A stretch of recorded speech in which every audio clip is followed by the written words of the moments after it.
When I woke up in the morning, nothing seemed out of the ordinary except that my wife, Debbie, wasn't in bed next to me. I am usually up a little earlier because I start work at 8 o'clock and my wife not until 9:30. I completed my morning routine and was heading downstairs to get the coffee ready for my wife and me when I smelled the coffee already being made. When I got downstairs, there was my wife, already dressed for work, sitting at the corner breakfast table. She smiled at me, and we said our good mornings. As I was grabbing a cup of coffee, my wife said, "I have to go into work early this morning for a meeting. I will be off at 5 o'clock and come straight home, so we can talk as soon as you get home." It caught me a little off guard, and I raised an eyebrow and asked, "Oh, did I forget something? What do we need to talk about?" Debbie just waved a hand at me and said that we would talk about it later, that it was nothing that couldn't wait. With that, she got up, put her cup in the sink, kissed me goodbye, and was out the door before I could respond. Before getting much further into this story, I should tell you a little about us. I am Tim Johnson. My wife, Debbie, and I have been married for over 41 years. That's right, we married right out of high school when we were 18 years old.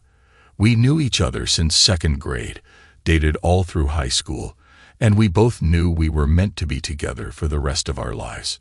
Neither of us ever dated anyone else, and as such, we learned about intimacy together and were each other's only partners.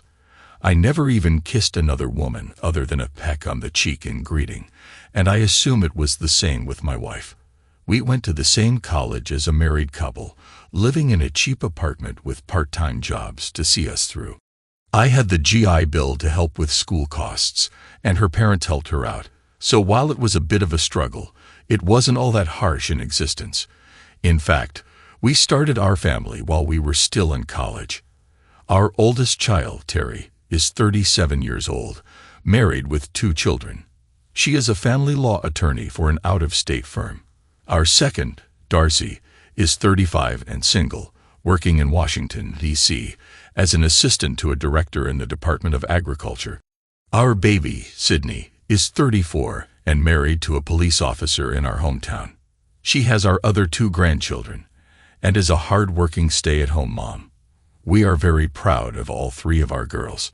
After school, I got a job as a risk analyst for a large insurance corporation, and Debbie became a grammar school teacher for the local school district and later worked in the administration office part-time.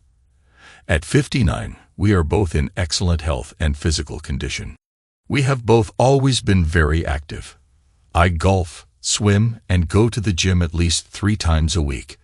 My wife, however, puts me to shame with her workout discipline. She is at the gym 5 days a week and is an avid distance runner pretty much every day. I may be biased, but she is still the most beautiful woman I've ever seen. She weighs the same as she did the day we got married. Pretty impressive after 3 kids and 41 years. When we were young, she was so beautiful that when she entered a room, even the women would stop to stare at her. To this day, she draws attention from men half her age, but she always handles herself with class and dignity. Debbie and I talk about it all the time. Our family life is the epitome of the American dream. We were so lucky to have found each other, and we thank our lucky stars for the life we lead every day. Unlike most men, when they hear words to the effect of "honey, we have to talk," I wasn't filled with dread or breaking out into cold sweats. I was curious, but we talk all the time. Family meetings, we called them, and we had them even before we had children. It was our way of planning our lives. But she didn't say we were going to have a family meeting, did she? At work, I wasn't consumed with angst about the upcoming meeting, but I did daydream a bit about a very memorable time we shared the night before. Debbie is a very vocal and direct partner. She is not at all bashful about telling me what she wants and making sure she gets it. She never faked satisfaction because, long ago, we discussed that we had to be honest with each other and strive to make our love life better. Faking it wouldn't help. Debbie isn't one of those women who will have a series of small moments. When she goes over the edge, it is with an incredible amount of intensity. Her whole body quivers as her eyes roll up into her head, and sometimes she even passes out for a few seconds.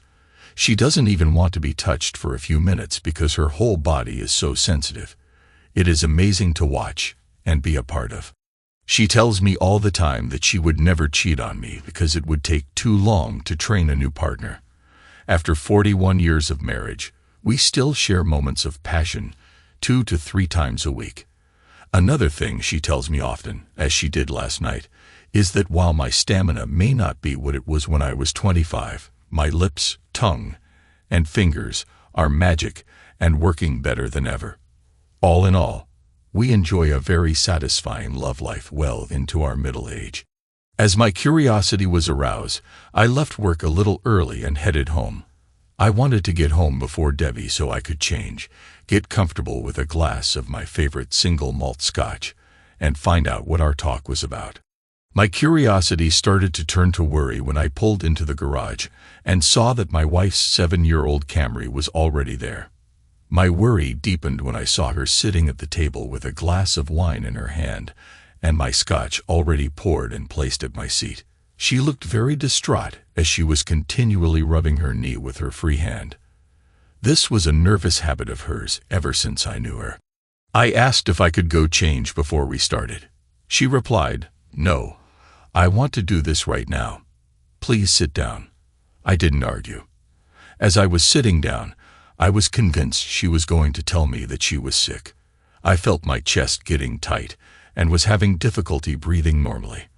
I looked into her eyes and saw. Well, I don't know what I saw, but I knew I had never seen that look in her eyes or that facial expression before. She seemed nervous, and her voice was breaking as she spoke in a very low, deliberate manner.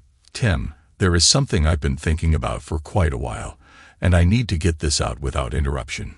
Please let me finish before you speak so that I can make you understand how important this is to me." As she continued, she seemed to gain a little more confidence. "And I need you to not lose your temper and turn this into a childish yelling match. Can you do that for me, please?" I nodded my head slowly without speaking. Well, at least she wasn't going to tell me that she was sick, but I suspected it was going to be much worse, and I was right. "Honey, you know that I love you more than life itself. I have loved only you since grade school. There has never been anyone else in my lifetime." My chest was hurting more, my breathing becoming more difficult, and an aching pain began in my shoulder as she continued. "You and I are going to spend our old age together, bouncing our great-grandchildren on our knees. We are going to travel the world together. But there is something that I have to do." The pain in my shoulder was now shooting down my left arm, and I was getting dizzy. I couldn't catch my breath. "Tim, pay attention. This is very important." I just nodded and thought, this couldn't be happening to me. "Well, I have been thinking for months about this, and there is something I have to do before I am too old." The room started spinning, and it felt like someone was standing on my chest. "I am going to date other men to see what I have been missing all these years. It won't last forever, maybe 6 months, and I will be back to being your loving wife, proving to you every day how deep my love for you is." I started to say something, but nothing would come out of my mouth. Then everything went black. Light was creeping in from the darkness, trying to break through the haze. I was trying to open my eyes, but my eyelids must have weighed 5 pounds each. I struggled mightily to get them open and finally accomplished the task. Where was I? What were those beeping noises? How come I couldn't move? My throat was very sore. What is my name? I must be in the hospital. What happened to me? All these thoughts were rushing through my head when I remembered that I was Tim Johnson, and I was in a hospital because my wife tried to kill me. Why did she try to kill me? My brain was working a little better. I was at the kitchen table. She was talking. Then I remembered the conversation. It wasn't really a conversation. It was her telling me something, telling me that she was going to kill me. As the fog in my brain cleared, I noticed a nurse standing at my bedside, looking down at me and smiling. "Welcome back, Mr. Johnson. My name is Nurse Smith. You are in Mercy Hospital because you had a very serious heart attack a few days ago. It is called the Widowmaker, and you are lucky to be alive. Funny, I didn't feel lucky. It's 3 a.m., and the doctor will be by later this morning to explain in more detail about your condition. I tried to talk, but nothing came out because my throat was so sore and dry. Don't try to talk, Mr. Johnson. You had a ventilator in your throat, so it will take a couple of days to heal itself. I was thinking more clearly now and made a writing motion with my hand. Nurse Smith handed me a pad of paper and a pen. I wrote in big bold print, "No visitors." She responded, "Oh no, you have had lots of visitors. Your wife and daughters have been here." She must have noticed me wince and stopped talking. I wrote furiously, "I don't want any visitors." She seemed startled but asked, "Are you sure?" I just nodded my head.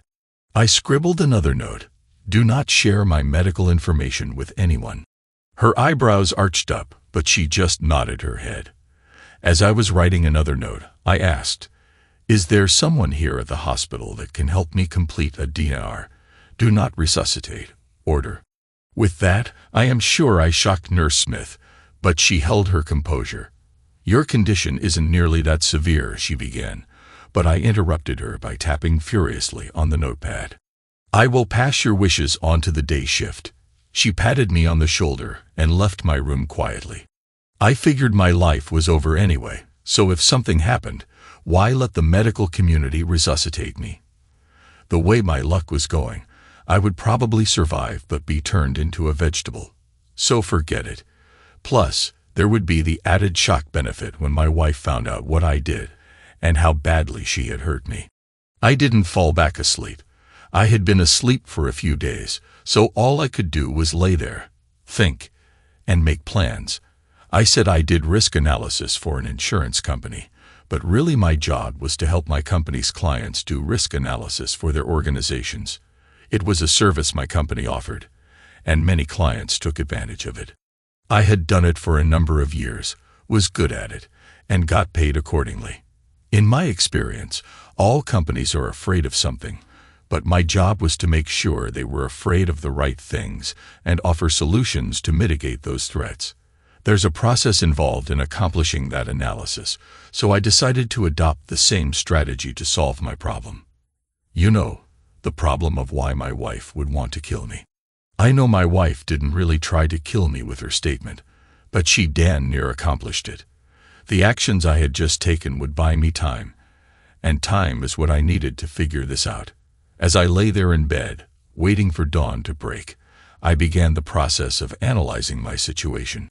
I am one of those weird people that, when I think, I have a conversation with myself, and this was no different. Okay, Tim, you've bought yourself some time. Now let's think about the real issues here. It really wasn't all that unusual for my wife to talk very directly and succinctly, so she wasn't trying to shock me with her statements. It was just how she approached things her whole life. What did she say? She had thought about it for months. Was there anything I should have noticed? Changes in her behavior? Had she been giving me verbal hints that I had missed? Could she have already been unfaithful? The answer is no to all of those. Devi isn't flighty or prone to acting on the spur of the moment. While she is deliberate, once she formulates a course of action, she doesn't hesitate or waffle. She goes after it. Another very important fact is she didn't say she would like to date other guys. She said she was going to date other guys. So, Tim, this means you have a real problem that probably won't just go away because she put you in the hospital. Dan. So, Tim, here are the outcomes that I can see. 1. You could just let her date guys and hope that sooner or later she gets it out of her system, and we can go back to how things were.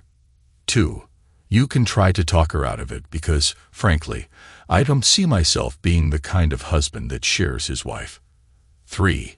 Just divorce her now and be done with it. Or 4. You could just die now and not have to worry about it. Frankly, number 4 is not looking too bad right now. Apparently, I was wrong though.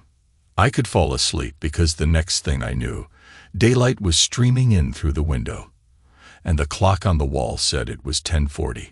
Shortly after I awoke, A doctor did come by and explain that a widowmaker heart attack is caused by a complete blockage of the left anterior descending artery of the heart. He said I was very lucky because this type of heart attack has a very low survival rate. If my wife hadn't been with me and called 911 right away, I would have died. Okay, he was the second person to tell me how lucky I was, but I still wasn't feeling it. I asked him if severe stress could cause this type of attack. He said, well, yes, severe emotional trauma could trigger it, but your heart problem has to have existed for a while. It is caused by a combination of genetics and high cholesterol. Why do you ask? I explained as best I could what had transpired between my wife and me. He commented, well, that explains your request for no visitors and the DNR. Mr. Johnson, you will be in here for a few more days, but you are going to need lots of rest and quiet during your recovery period, which will take some time. We were able to put a stent in instead of doing a bypass, so that should shorten your recovery time. I can't help you with your personal problems, but I strongly recommend that you see a counselor to help you with your issues once you're on the road to recovery. Believe it or not, one of the most frequent side effects of a heart attack like this is depression, and it's obvious to me with your relationship issues you will be at high risk. With that, he left the room. No goodbye. Nothing. I don't blame him. Doctors don't usually like to get personal with patients. They just give them pills or operate on them, and then get out. Then another doctor, who told me she was the hospitalist, came in and went over all the drugs I was going to need for the next year or so. It was a pharmacy list. Yep, solution 4 was looking better all the time. Shortly after the hospitalist left, I heard a commotion in the hallway. The commotion was my wife being told that she couldn't see me. After causing quite a scene, she asked about my condition. They actually had to call security and have her forcibly removed when she was told that I specifically said she was not to be told my condition. For the first time since she hit me with her plans, I felt a little better. It's childish, I know, but still, it was a small victory. Apparently the doctor, after having learned my situation, had ordered a sedative for me. Either that or I was so tired I slept on and off for over 24 hours. When I awoke again, it was the middle of the night, and Nurse Smith was standing at my bedside. I'm glad to see you awake, she said cheerily. Can you try speaking a little for me? I was able to speak, although with a little hoarseness, but at least I could talk. Thank goodness. She asked if we could talk, and I nodded my head yes, but only if she called me Tim. She laughed and said that was fine, and to please call her Beth. She started out by saying she had been updated on my situation and understood more about why I had set up the no-visitor policy, but was still concerned about the DNR request. I told her to forget the DNR. I didn't really want to die, and I knew that sooner or later I would have to talk with my wife. But I certainly didn't want to do that until I had recovered sufficiently. Beth then told me that she understood, but that she had to kick my wife and all 3 girls off the ward shortly before I woke up. She told me what I already knew, that I would have to talk with my wife at some point, but given the circumstance, maybe I could talk with my daughters. At this point, it struck me how much, if anything, did my daughters know about what their mother had said to me. The girls were very close to their mother, and it could be that they knew in advance what she was going to say. Probably not, but Debbie was especially close to Darcy. Even though she was in Washington, D.C., they talked just about every day on the phone. So maybe Darcy was aware. Maybe Debbie had told the girls the truth after what happened to me. At any rate, I agreed with Beth that I should talk to the girls, especially because the older ones had traveled a great distance to be near me. Beth said that she would contact them and have them return to speak with me, but only one at a time. I told her in no uncertain terms, though, that I wasn't going to talk with my wife, and she understood.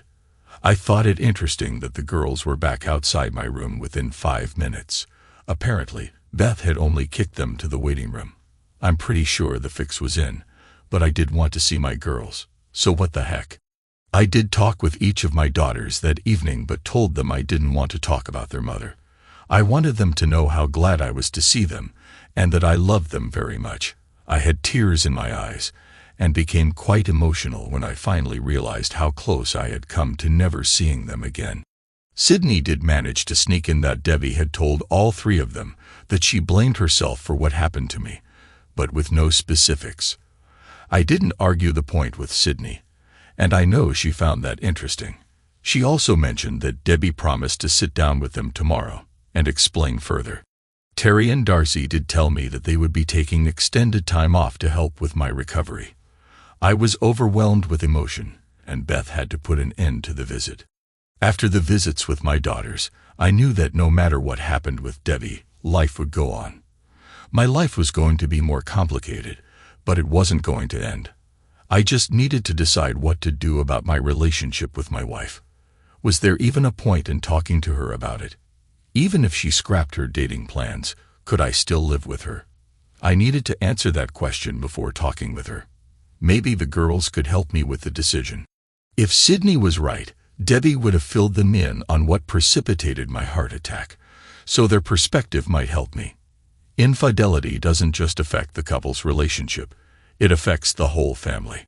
A very interesting development was that my wife and daughters decided that when released from the hospital, I would stay at our house while my wife would move in with Sydney's family into their guest room. Terry and Darcy would alternate providing whatever care I would need for a few weeks. The doctors were confident that I would be back to normal activity within 5 to 6 weeks. I was content with the arrangements, but thought it very odd that in the first 2 weeks I was home, my wife never made a single attempt to contact me. Not even a text message. Perhaps the girls read her the riot act and told her to back off. Or could she be using the opportunity to go out on dates? I just didn't know. But really, I wasn't up to a direct confrontation. I decided to speak with Darcy first, as she had always been closest to her mother and would possibly give me a peek into my wife's state of mind. Darcy and I met alone at the house, and she knew ahead of time that I wanted to talk about the incident with her. Like my wife, I am a pretty direct person, so as soon as Darcy walked into the room, I blurted out, "Darcy, how long have you known about your mother's desire to date other men?" We talked about it some," she mumbled without making eye contact. "How long, Darcy?" I growled. "I'm sorry, Dad, about 3 to 4 months." My blood pressure was rising, and I was losing control already. This wasn't good. I needed to calm down. "I'm sorry, Darcy. I didn't mean to yell at you. I really want your input here. This has hit me really hard. I had no idea your mother wasn't happy with our relationship. It's literally breaking my heart." I tried a little levity to calm myself. "Oh, Dad, she loves you very much, and this doesn't mean anything. She just wants to experience some things before she gets too old. It shouldn't reflect on your relationship at all." "Do you really believe that? I mean, really, Darcy, how can her being with other men not mean anything to me? I'm flabbergasted that you can say that. So your opinion is that I should allow her to be with other men so she can experience more in her life, then return to me as if nothing has happened?" "Well, maybe not as if nothing has happened, but your love for her should be strong enough to get past this. She has devoted her entire life to you, to all of us, and she just wants this for herself. Really, Dad, you're 59 years old, and you have probably slowed down some. It's normal that Mom wants to experience younger men. It's a natural thing for a woman to want to experience." Now there was a shocker. I figured Debbie didn't want to date old men, but hearing that from my daughter really hit home. It was all about intimacy. While I may have slowed down, I thought I still did pretty well. But I guess I was wrong. Shouldn't her love for me be strong enough that she shouldn't have to be with other men to be fulfilled? And what if I have slowed down? That's a reason for her to betray me. "Don't be silly, Dad. It wouldn't be betrayal if you knew about it. That's why she tried to talk to you about it." We went around and around for another 5 to 10 minutes, but really didn't get anywhere. Darcy's opinion was very clear on the subject. I had to end this conversation before I exploded. In an almost childlike voice, Darcy asked, "What are you going to do, Dad?" "I don't know, Darcy. I just don't know. But there isn't any way I can live with your mom being with other men. I am just not made that way. I knew full well that Debbie would know the particulars of our conversation in short order. We hugged and said our goodbyes. I thought to myself that I hoped Darcy never married or at least disclosed her beliefs up front to her fiancé. My conversation with Terry was about the exact opposite. She came into the room all charged up and spat out, "I can't believe that old hag is doing this to us." "Whoa," I said with my hand up near her face. "That's your mother you're talking about, and she isn't doing it to us. She is doing it to me." Get real, Dad. When someone in the family is unfaithful, it affects us all. So yes, she's betraying her family. Whoa there, you said she is, not that she is going to betray us. You really are clueless, aren't you, Dad? She has been going out with men since you were in the hospital. I think she was doing it before you had your heart attack. I don't think she has been intimate with any of them yet, but she is definitely auditioning them. I suspected that my relationship with Darcy was pretty much over after that revelation. I wouldn't be surprised if she was setting up dates for Debbie. It was odd. I kept waiting for another heart attack, or at least a stroke, but it didn't happen. I felt only sadness because, at that point, I knew my marriage was over. The truth was, I wasn't really surprised Debbie did it. She was always headstrong. But why did she call the paramedics when I had the heart attack? It didn't make any sense unless, in her own bizarre fashion, I guess she did at least like me. All I could do was shake my head. I again wondered if there was really any reason to sit down and talk with her. Terry and I talked for a while longer, mostly about divorce laws in our state. It really wasn't that complicated. In a no-fault state, it was pretty much a 50-50 split of all assets. Terry did say I might want to look into a legal separation if I wasn't sure about divorcing Debbie. I told her I would look into it, but didn't think it mattered, really. Terry also told me that while my wife couldn't stop a divorce, she could really drag it out. That caught my attention, and I decided to seek legal advice as soon as possible. Terry said she would send me some recommendations for lawyers the next day. My conversation with Sydney was pretty much me trying to console her, as she couldn't stop crying. Her focus was for me to let Debbie come home. I reminded her that I didn't send her away. She could come home anytime she wanted.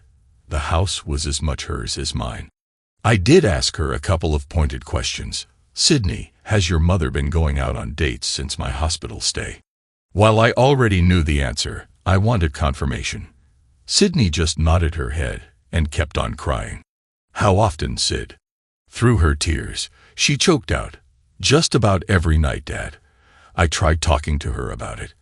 I told her she was betraying you, and she said she wasn't because she wasn't being intimate with any of them. Besides, she had told you what she was going to do. All I could do was shake my head in disbelief. Before Sydney left, I called her mother and told her that I was feeling better and that she could certainly return to her home anytime she wanted. I emphasized, though, that I thought she should do it soon because Sydney was going to have a nervous breakdown if she didn't leave her house. I hung up the phone while she was saying something, but I didn't really care what she had to say. I was prepared for our meeting. Sydney had told me my wife would be home at 1 p.m. the next day, so I had spent the rest of the day preparing my notes. When you go into battle, it is essential to have a good plan, thoroughly vetted and practiced. I was ready for combat. Of course, the other part of that is that when the first shot is fired, the plan goes out the window. That is just what happened to me when Debbie came home for our meeting. She didn't just walk in the front door. She stormed through it and screamed, "Where are you?" Her eyes were already wide as she saw me sitting at the table with my notes spread neatly before me. Without waiting for any comment from me, breathing fire, she continued her tirade. "There is not going to be any damn divorce." As I previously mentioned, my wife was a school teacher, and history was her favorite subject. She was particularly knowledgeable about the American Civil War period.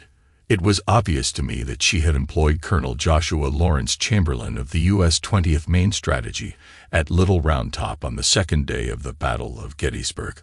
Circumstances had placed Chamberlain's 20th Maine on the extreme left flank of the Union Army, and it was the only regiment standing between Lee's Confederate Army and Washington, D.C. The fighting was fierce, and Chamberlain's men were exhausted and nearly out of ammunition. Their casualties were extremely high, and all seemed lost.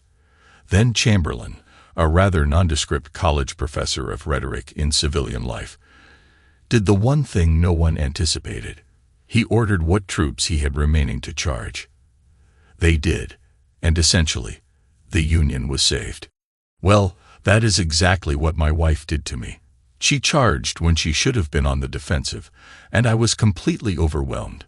The next thing I knew, I was on her bed, lying on my back, and Debbie was passionately taking charge, still screaming something barely intelligible about there being no divorce, and that we loved each other and would be together forever. My thought was that she was trying to finish the job she started weeks ago when she gave me my heart attack.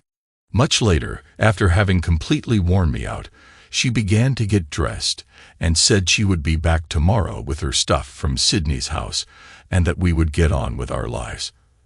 As she was walking out the door of our bedroom, I quietly said, "Debbie, thank you for calling the paramedics." She nodded and, in an exasperated tone, said, "It's because I love you, dummy, and we are going to spend the rest of our lives together. Now get some rest because we have to make up for lost time." She headed out the door. "Debbie, there's one more thing," I managed to say with as much authority as I could muster. "The first time you are intimate with someone else, our marriage will be over." In a huff, she spat out, "That'll be the day." Apparently, she was a bit of a John aficionado. For a month or two, our lives did return to normal, although it was a new normal because she was still going out. We never said one more word to each other about my threat of divorce. She never really told me that she was going on a date, but once or twice a week, she just said she was going out and would be home late. On these nights, she would usually get home sometime around midnight.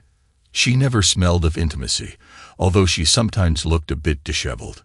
She would shower, get into bed, and then proceed to resume her efforts to exhaust me with passion.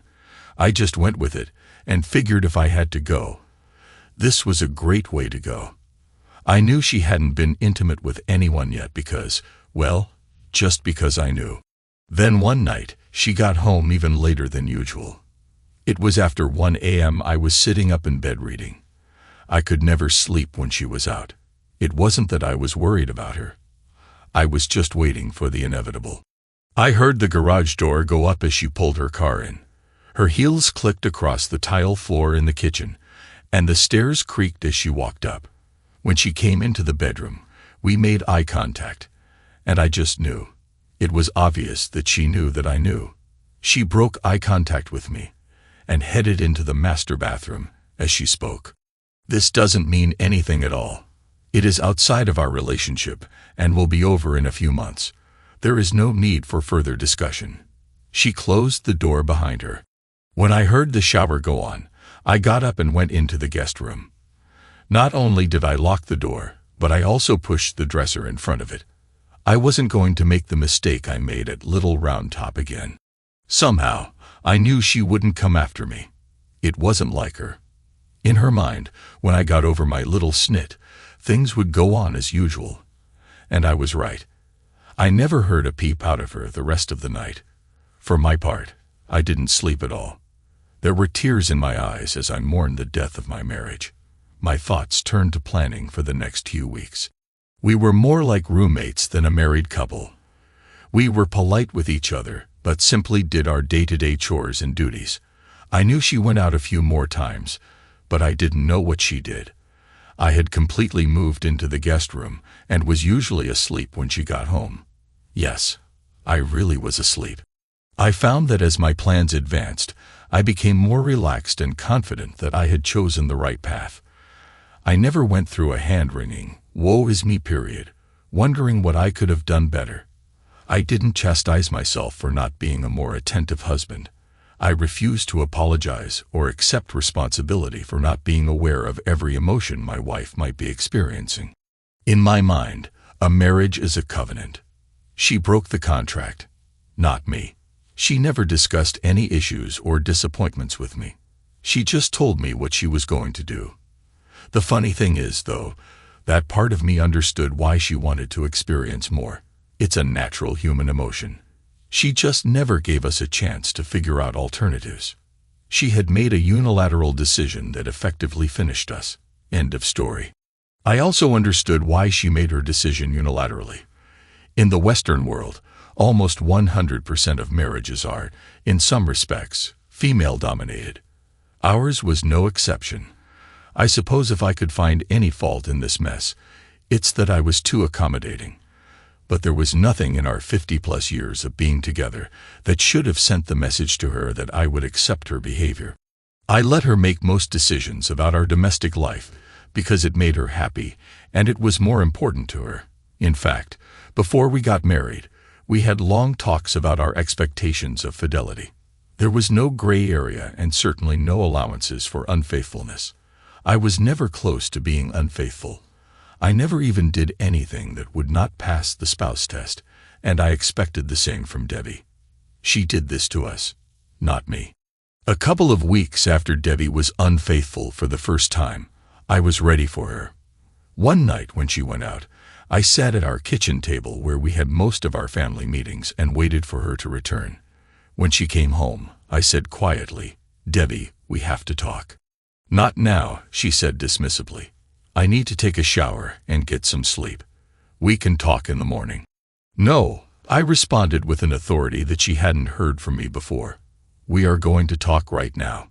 Sit down, please." She was obviously exasperated with me and sat with a huff into her chair across from mine. Her nervousness was obvious and probably due to the fact her lover's smell was all over her, but I didn't care. I pushed a manila envelope across the table to her and stated clearly, "These are divorce papers. I have filed under irreconcilable differences." At this point, she started to say something, and I put my hand up in front of her face. No, just sit there.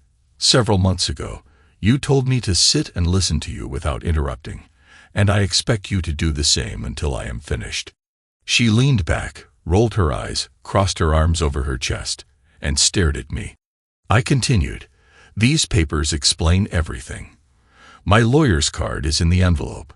You can sign and return them to his office. If you don't do this within 3 days, I will have no choice but to have you served at your workplace. I don't want to embarrass you publicly, but frankly, it wouldn't bother me to do that in the place where most of your lovers are. Don't worry, I haven't had you followed. I don't have photos, audio, or video of your unfaithfulness. None of that matters to me." I continued, "It's really simple. In a no-fault state, everything is split down the middle. Our children are grown and out on their own. The house is paid for. We pay off our joint credit card debt, and we move on." "Are you finished?" she asked in her most condescending tone. I simply nodded my head. As she stood up, she stated, "Good. We are not getting a divorce. I am tired, and I'm going to bed. Good night." The next morning, she wanted to talk. Interestingly, she made a nice breakfast for us. The first time in quite a while. She actually appeared to be quite cheerful as she puttered around the kitchen. When breakfast was ready and I had picked my jaw off the floor, she calmly sat down and indicated that I'd do the same with her hand. This was getting surreal. I didn't sit. I told her I would eat out and walked out the door. What she didn't know was that I was heading to the apartment I had rented near work and that I had no intention of ever setting foot in this house again, except to remove my things when the divorce was finalized. I thought I heard her softly crying as I got into my car, but I couldn't be sure. I had no intention of talking any further at this point. My direction was clear. She never initiated contact with me unless it was through her lawyer, and I did the same. She didn't sign the papers, of course, so I had her formally served at work as I had said. She got her own attorney and proceeded to do everything she could to derail the divorce process. No amount of pleading from me or our daughters made any impact on her actions, but in the end, there was nothing she could do to stop the divorce. So, 6 months later, we were finally sitting in family court with our respective lawyers. Honestly, I wasn't really paying attention to much of what was being said. I just wanted it to be over.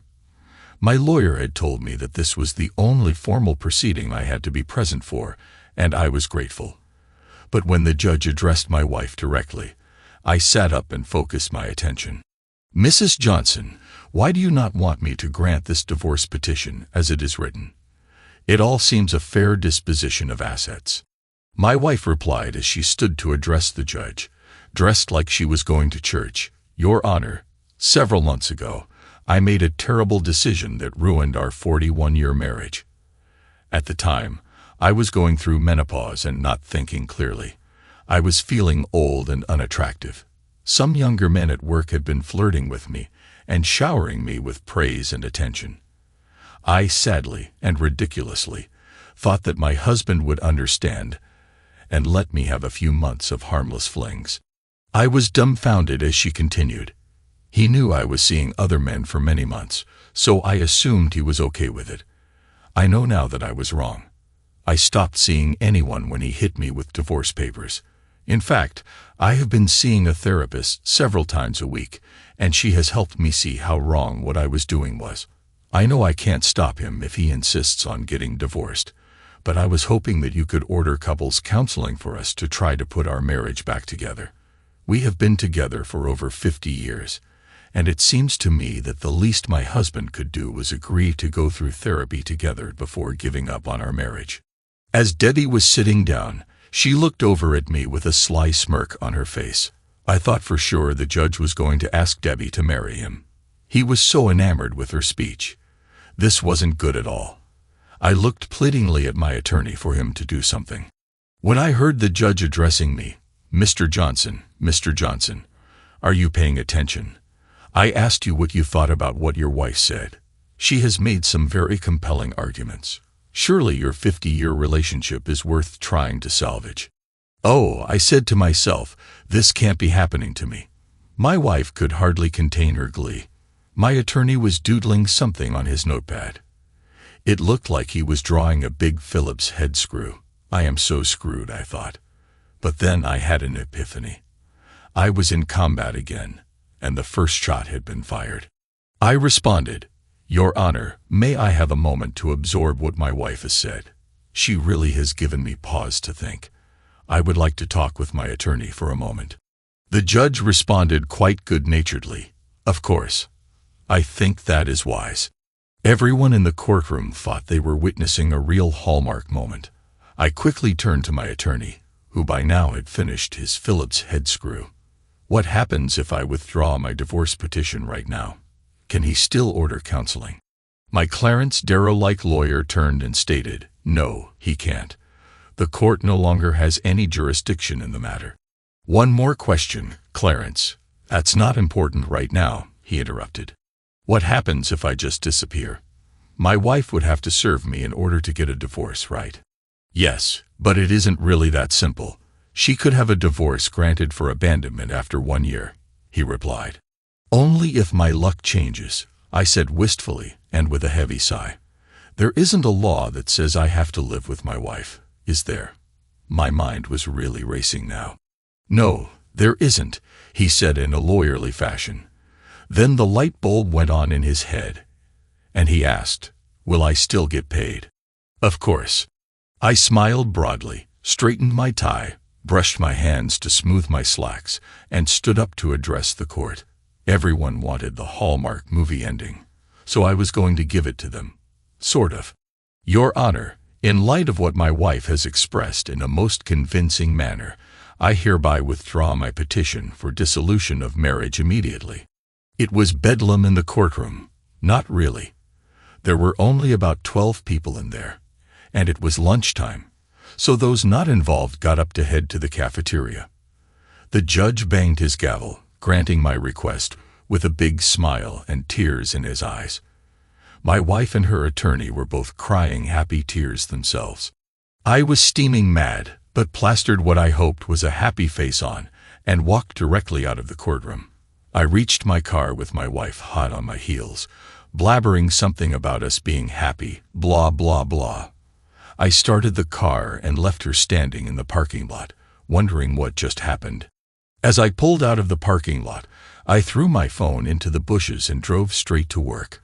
When I got to HR, tired, I realized that I could draw on my 401 because I was 59 and a half years old.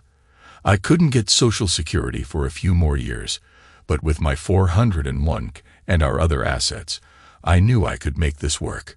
From work, I went to our bank. I did all those things people do when they get divorced right away. Our house was paid for and worth almost $1 million. Everything else we had was about equal to that value. So I was going to take it all and put it into my name only and quit claim the house to Debbie.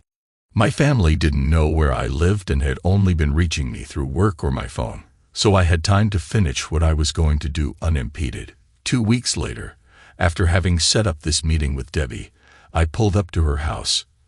Technically my wife's house now, I guess, in my brand new 38-foot Georgetown Class A motorhome. My new Jeep Wrangler 4x4 was hooked to the tow bar behind it and ready to go. I knocked on the door and heard Debbie approaching from inside. All 3 of our daughters were there too, because I had given them a heads up to be there. I knew there would be trouble and needed them to watch out for Debbie. "Honey, you're home. Thank God, we were so worried about you," she exclaimed. The girls were already staring at the motorhome and were sharp enough to suspect what was up. "Sweetheart, I actually stopped by to say goodbye." "What do you mean, goodbye? We are going to be together forever, aren't we? We've always been together." "Dear, it's just that I'm going away for a while." "But Tim, what about work?" "I retired, Deb, and I'm going to spend some time traveling the country." "But honey, I can't get away from the school district on such short notice. School is in session. I know traveling the country in a motor home is our dream, but I'm simply not able to do that right now," she said, still not getting it. My daughters got it, though, and they were stunned. They were already burning holes in me with their eyes, because they knew I was going to leave them to deal with my basket case of a wife, and they were not happy. "We should go inside and talk, Debbie. There is a lot I want to say to you, and I will give you a chance to talk also." We all filed into the kitchen and sat around the table. It made me choke up thinking about all the family meetings we had held at this table. The thought that this would be the last one was almost too much for me to bear. But I had spent the last couple of weeks thinking about my circumstances quite a bit. I had no anger left in me. I was no longer nervous, fearful, or racked with uncertainty. I was more at peace than I had been in years. So I began the meeting. "First off, I want to apologize to you, Debbie, and to you girls also for the way I behaved when you first informed me of your plans to be with other men. I know I acted childishly at the hospital. I put my hand up before Debbie could get a word out. Please let me finish. I know you didn't give me my heart attack. In a perverse sort of way, you might actually have saved my life. The heart attack was going to happen sometime anyway, and because you were right there and called for help immediately, I am alive and here today. The medical people have assured me of that, so thank you." That really threw her for a loop. "I've done a lot of thinking since our court hearing and realized something, Debbie. Neither you nor I have ever been on our own. We have been together since elementary school. I think I understand now what your feelings were when you told me what you were going to do. I was focused on the intimate part of your desire, when I think you were really saying that you wanted to be alone. You wanted to stand up and take control of your life. Then I realized that I was in the same position as you. Our whole lives, all our plans were done together. And now I want to experience life alone too. I believe that we both need to be apart so we can find out who we are as individuals." At this point, I let her speak because there would have been no stopping her anyhow. "But I don't want to be alone. I am never going to give you a divorce. We will be together for the rest of our lives. I messed up so bad when I said those things to you." How she managed to say those things through her tears and sniffles, I don't know. She looked like she was going to start hyperventilating. The girls, though teary-eyed, stayed remarkably calm and quiet throughout. "Deb, I accept that you will never give me a divorce, and I no longer want a divorce. It is irrelevant to me. But we are not going to live together any longer. I need to find out who I am outside of us. I slid the quitclaim deed across the table to her. I am giving you the house and have taken most of our other assets. It pretty much comes out to a 50-50 split. The girls were openly crying now because they understood. Tim, sweetheart, don't do this. I can make it up to you. I know you can forgive me, given time. I haven't been with anyone in months. My therapist made me realize how foolish I've been. Please, don't do this. You said you were coming back. I already have forgiven you, Deb. I might be back someday. I release you from our wedding vows. I want you to experience everything in life you desire without any guilt. I just can't be here while you do. But how will I reach you if I need to talk with you? You can't abandon me like this. It isn't fair. She had her head and her arms on the table, sobbing hysterically, unable to speak further. I turned to my daughters. Ladies, I am sorry it has to be this way. I will love you always, and please take care of your mother for me. If you need to reach me, you can email me. I don't have a phone or a mailing address, as I don't plan on being in any one place for very long. They were all hysterical now as I got up and walked out the door. I got into my motor home, drove away without looking back, and headed off for my new life alone.